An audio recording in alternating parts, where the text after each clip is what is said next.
Pregnancy का पता चलता ही खाने पीने को लेके बहुत सारे एडवाइस मिलने लगते हैं। ये चीज़ गर्म होता है, ये चीज़ ठंडा होता है, ये नहीं खाना चाहिए, वो नहीं खाना चाहिए। ऑफकोर्स ये सारी बातें प्यार से ही मिलती हैं ताकि आपको और बेबी को कोई दिक्कत ना हो। लेकिन इतनी सारी बातें सुन के दिमाग में कन्फ्यूज़न होने लगता है कि क्या सच है, क्या झूठ है।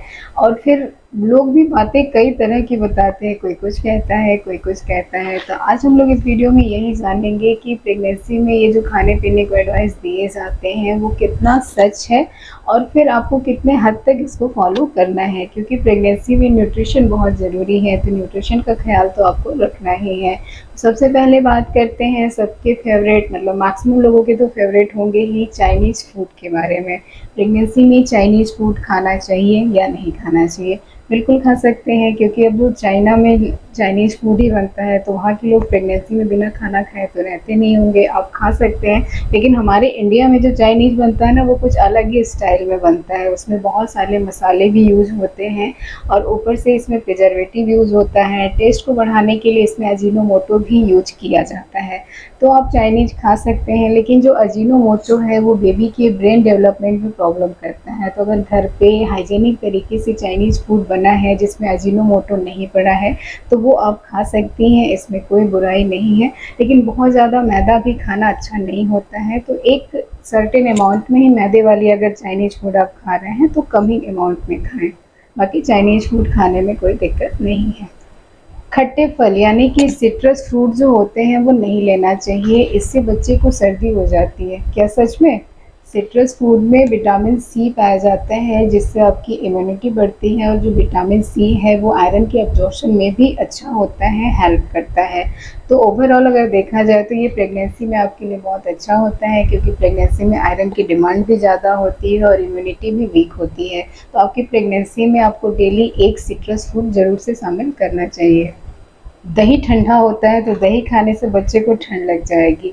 दही एक्चुअल में बहुत फ़ायदेमंद होता है, इसमें प्रोबायोटिक्स पाए जाते हैं जो आपके प्रेगनेंसी में होने वाले डाइजेशन रिलेटेड इशू को भी सॉल्व करता है, डाइजेस्टिव सिस्टम को भी इम्प्रूव करता है। तो आपको दही प्रेगनेंसी में ज़रूर से खाना चाहिए, लेकिन बासी दही आपको नहीं खाना है। जो भी आप दही यूज कर रहे हैं वो बिल्कुल फ्रेश होना चाहिए। गुड़ गर्म होता है तो इसे नहीं लें। तो गुड़ में आयरन पाया जाता है जो आपकी प्रेगनेंसी में बेनिफिशियल होता है। तो अगर आपको डायबिटीज़ जैसी प्रॉब्लम नहीं है तो आप ज़रूर से इसे अपनी डाइट में शामिल करें। ड्राई फ्रूट्स नहीं खाना चाहिए क्योंकि ये गर्म होता है और इसे खाने से अबॉर्शन का रिस्क बढ़ता है। ऐसा बिल्कुल भी नहीं है। ड्राई फ्रूट्स में जो बादाम है, अखरोट है, खजूर है, अंजीर है, ये आपके हीमोग्लोबिन के लेवल को बढ़ाते हैं। इनमें न्यूट्रिशन भी पाया जाता है जो बेबी के डेवलपमेंट में भी काफ़ी हेल्प करते हैं। काजू में कैलोरी थोड़ा ज़्यादा पाई जाती है, तो अगर आपका वेट पहले से ही बहुत ज़्यादा है तो आप काजू को लेना थोड़ा अवॉइड करें, इसको ना ही लें तो बेहतर है। बाकी सारे बहुत सारे ड्राई फ्रूट्स हैं जो आप खा सकती हैं, लेकिन बहुत ज़्यादा अमाउंट में आपको नहीं खाना है। थोड़ा थोड़ा करके आप इसे रेगुलर पूरे 9 महीने ले सकती हैं। इवन फर्स्ट ट्राइमेस्टर में भी इसे ले सकती हैं। फर्स्ट ट्राइमेस्टर में ज़्यादा लोग डराते हैं कि अबॉर्शन का रिस्क होता है तो नहीं खाना है। फर्स्ट ट्राइमेस्टर में ऑलरेडी बहुत सारी नौसिया, वोमिटिंग जैसी प्रॉब्लम होती हैं, तो आप नट्स को ज़रूर से अपनी डाइट में शामिल करें ताकि आपको न्यूट्रिशन मिलता रहे। चाय, कॉफ़ी, ग्रीन टी बिल्कुल नहीं लेना चाहिए। ऐसा नहीं है, आप एक सर्टेन अमाउंट तक चाय, कॉफ़ी, ग्रीन टी ले सकती हैं। एक्चुअली इसमें ना कैफ़ीन पाया जाता है और आप कैफ़ीन अपनी प्रेगनेंसी में मैक्सिमम 200 mg तक डेली ले सकती हैं। तो आप इस हिसाब से लीजिए कि आपका जो अमाउंट आप ले रहे हो वो 200 mg से एक्सेस ना हो, क्योंकि चाय, कॉफ़ी, चॉकलेट, सॉफ्ट ड्रिंक्स, बहुत सारी ऐसी चीज़ें हैं जिसमें कैफ़ीन होता है। तो आप सोच समझकर कि आपका ये एक्सेस ना हो, आप बिल्कुल चाय, कॉफ़ी और ग्रीन टी ले सकती हैं। इस टॉपिक पे भी मेरा एक अलग से वीडियो है, आप चाहें तो उसे देख सकती हैं। ब्रेकफास्ट के साथ चाय लोगों को बहुत पसंद होता है। मैक्सिमम लोग ब्रेकफास्ट के साथ चाय पीना पसंद करते हैं, लेकिन आप ब्रेकफास्ट के साथ चाय ना लें, इससे जो आयरन का एब्जॉर्प्शन रेट है वो कम हो जाता है। स्पाइसी फूड नहीं खाना चाहिए क्योंकि इससे बच्चे का गला जलता है और लेबर इंड्यूस होता है। ऐसा नहीं है कि अगर आप स्पाइसी फूड खाएँगे तो ये बच्चे के गले तक पहुँच के बच्चे को जलन करेगा या फिर आपका लेबर इंड्यूस होगा। लेकिन स्पाइसी फूड आपको अवॉइड इसलिए करना चाहिए क्योंकि प्रेगनेंसी में ऑलरेडी आपको डाइजेशन रिलेटेड इश्यू होते हैं। तो अगर आप बहुत स्पाइसी लेते हैं तो आपको हार्ट बर्न, एसिडिटी, कॉन्स्टिपेशन जैसी प्रॉब्लम हो सकती हैं। तो आपको इसलिए अवॉइड करना चाहिए स्पाइसी फूड, लेकिन इससे आपका लेबर इंड्यूस नहीं होगा, बच्चे के गले में जलन नहीं होगी। नॉन-वेज या फिर जो सी फूड है वो प्रेगनेंसी में नहीं खाना चाहिए, ये गर्म होता है, अबॉर्शन के रिस्क को बढ़ाता है।